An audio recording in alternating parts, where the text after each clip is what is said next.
Hello, Grand Arts community. I'm Anna McDermott, your Grand Arts News anchor for this wonderful episode. And this is my co-anchor, Jonah Forsyth. Thank you, Autumn. I'm so excited to be back on the show after a much-needed Thanksgiving break. How was your Thanksgiving? It was great, Jonah. Thank you for asking. We had a lot of yummy and delicious food.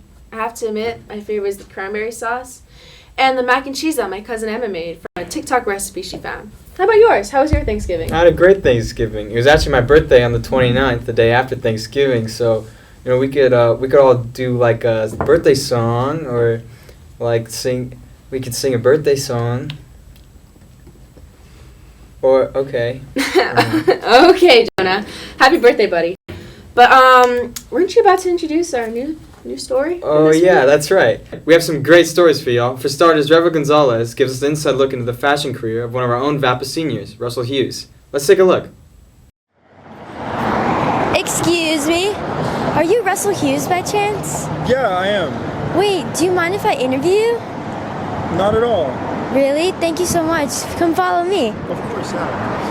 Hi, I'm Russell Hughes. I'm 17 years old, and I'm a senior at VAPA with my own fashion brand called Ivy Attire. I love to make dresses and mainly women's wear. When did your love for fashion begin?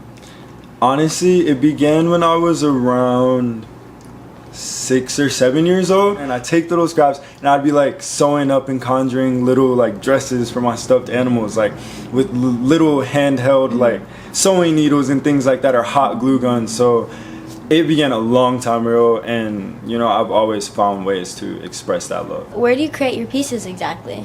I find like my fabrics and everything like right downtown LA in the fashion district.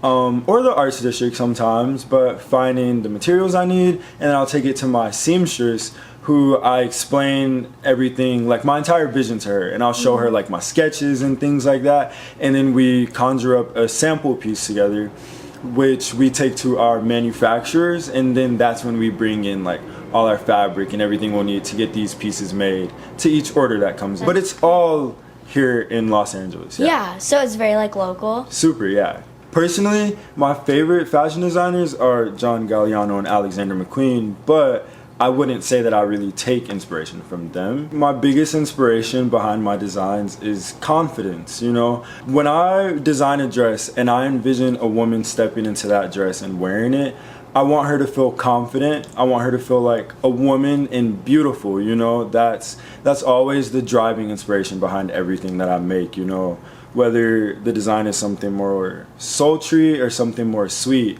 behind that is still confidence. What does modeling for a teenager's clothing brand entail? So basically we kind of all get together as the models and get on set, and we all get to take pictures. But I think overall I enjoy it so much because I love Russell's pieces and how creative it is. I think it's such a fun experience.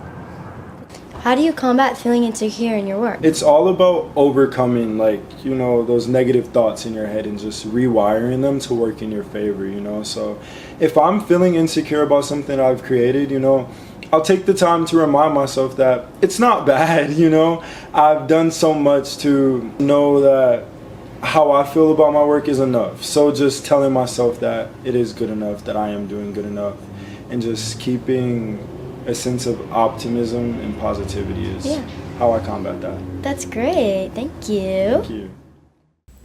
Oh my gosh, what a cool story. I had no idea. What a talented student. If you know anyone else on campus who has incredible talent to share, please reach out to us and let us know so we can highlight their story here on Grand Arts News. Absolutely. You can send us all your story leads on Instagram at Grand Arts News or our email address, grandartsnews@gmail.com. Autumn, what's our next story? Well, our next story comes from one of our other talented producers, Jaya Wilson, who takes us into the studios of some of the most talented African-American costume design professionals in the entertainment industry. I love costume designing. I was 16 when I first started. I love going to movies, especially old movies. And I said to my father coming out, I said, Dad, I think I want to be a costume designer.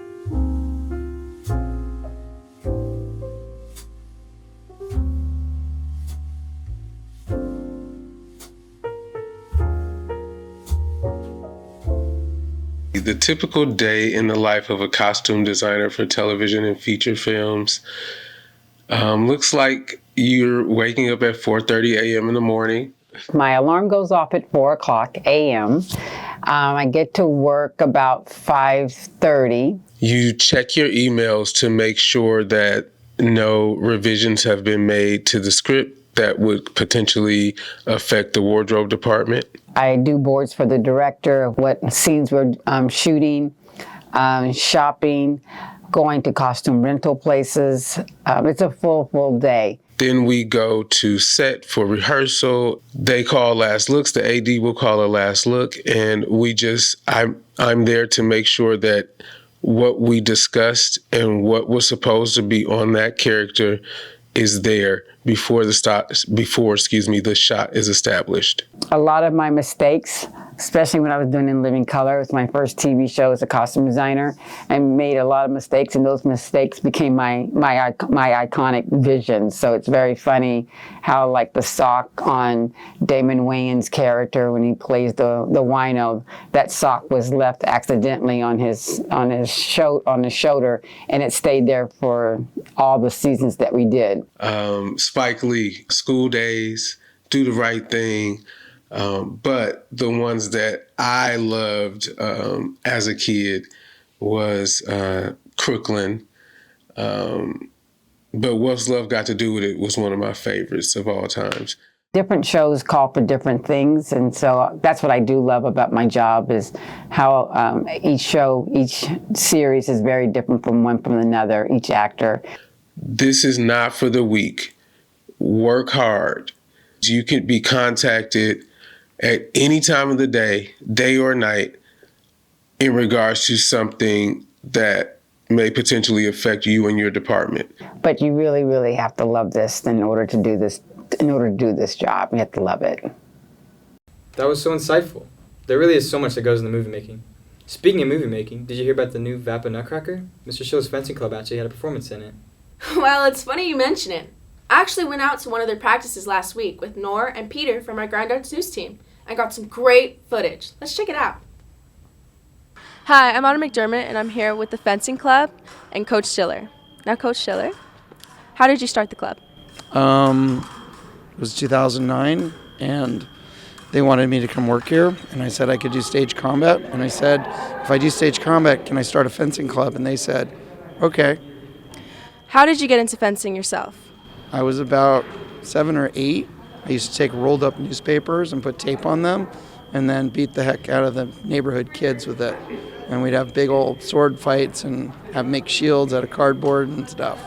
So that was fun. And then college, and then I found out there's this thing called fencing, and I started learning it under an Olympic fencing master. What does a regular day at the club look like? Well, we get out the foam swords and we go at it as a warm-up, running around, screaming, hitting each other, falling down. It's a lot of fun. And then we do some stretching, we do some warm-up, and then we do footwork, and then after footwork we do blade work and fencing. I heard that you're helping with stage combat for the Nutcracker. Can you give us a little insight on that? We're just going to be doing some stage combat with the fencers, and they're going to dress us up in costumes, and we're going to go at it on stage. It's everything we normally do. Why did you decide to join? I decided to join it because my friends were in here, but I also thought it would be a great idea to get my footwork and blade work in. What part of fencing practice do you enjoy the most? Well, that's a hard one. I think I really enjoy the community that's been built. Everyone comes from different backgrounds, but that doesn't really seem to matter. It's a very team-driven sport, and everyone is always very constructive and always helping out. Can Mr. Schiller be hard on you guys sometimes? Yes, he does it because he cares. He's a very great coach, though, and I think that's what really drives us as a club to do better. And this has been Anna McDermott reporting here at the Fencing Club. Thank you. Mr. Schiller's a master of psychology and fencing? That's nuts. I heard he's also a hypnotist. I wouldn't want to mess with him as he's my teacher. What a great show, Jonah. Thank you all for joining us this week. We're having so much fun producing these stories for you, and I hope you're enjoying them as well. I hope everyone's excited and prepared for finals this week. I know I am. Okay, well, this is our last show for 2024. We'll see you after the break. Happy holidays, Grand Arts!